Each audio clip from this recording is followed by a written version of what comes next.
Daily taste the daily. Sangareddy జిల్లాలో road ప్రమాదం జరిగింది. మొత్తంగి జాతీయ రహదారి 65 వద్ద ముందు ఉన్న కార్లను తప్పించబోయిన ఆర్టీసీ బస్సు అదుపు తప్పింది. అయితే బస్సు బ్రేక్ పడకపోవడంతో డివైడర్ పైకి దూసుకెళ్లింది. కరెంటు స్తంభానికి ఢీకొట్టి ఆగిపోయింది. ప్రమాదం జరిగిన సమయంలో మేడ్చల్ డిపోకు చెందిన బస్సులో 20 మంది ప్రయాణికులు ఉన్నారు. అయితే ఎవరికీ గాయాలు కాకపోవడంతో అంతా ఊపిరి పీల్చుకున్నారు. పటాన్చెరు పోలీసులు సంఘటన స్థలానికి చేరుకుని బస్సును పక్కకు తీశారు.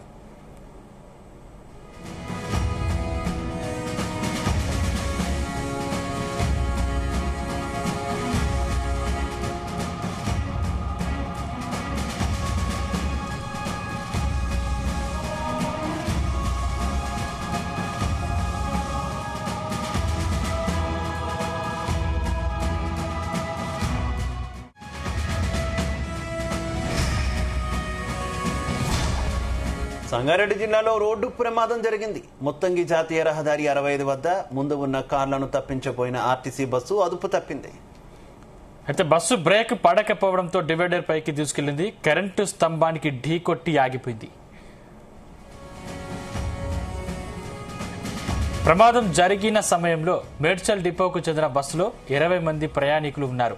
అయితే ఎవరికీ గాయాలు కాకపోవడంతో అంతా ఊపిరి పీల్చుకున్నారు. పటాన్చెరు పోలీసులు సంఘటనా స్థలానికి చేరుకుని బస్సును పక్కకు తీశారు.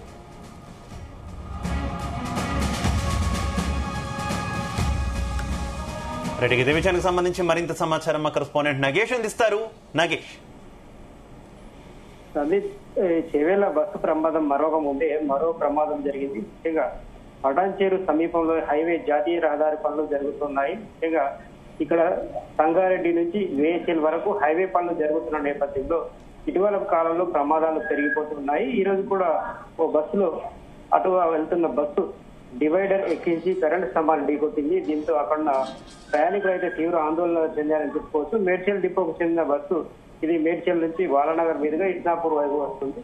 ఈ క్రమంలోనే బస్సు కొంత అతివేగంగా ఉన్నట్టుగానే తెలుస్తుంది. ఆ సమయంలో డివైడర్ ఎక్కడం అక్కడ ప్రాణాలను కోల్పోయే పరిస్థితి వచ్చేది. అయితే డ్రైవర్ కొంత నిర్లక్ష్యం కారణంగానే ఈ పరిస్థితి నెలకొందని చెప్పుకోవచ్చు. బస్సు డ్రైవర్ లక్ష్మయ్య, కండక్టర్ ఆయన పేరు కూడా లక్ష్మయ్య ఉంది.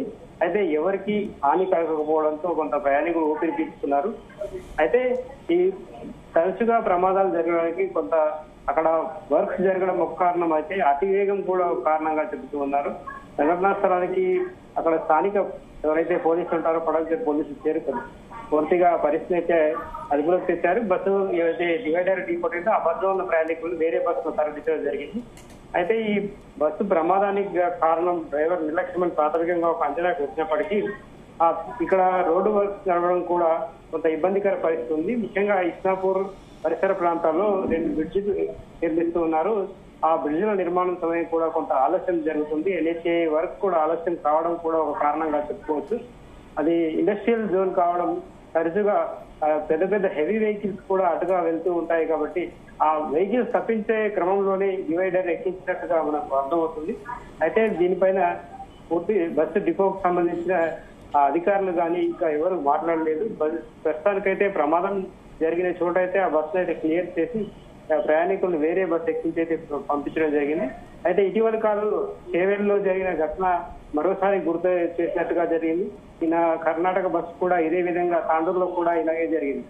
అయితే తరచుగా బస్సు ప్రమాదాలు పెరిగిపోతుండడంతో ఆ ప్రయాణికులు అయితే కొంత ఆందోళన చెందుతున్నారని చెప్పుకోవచ్చు.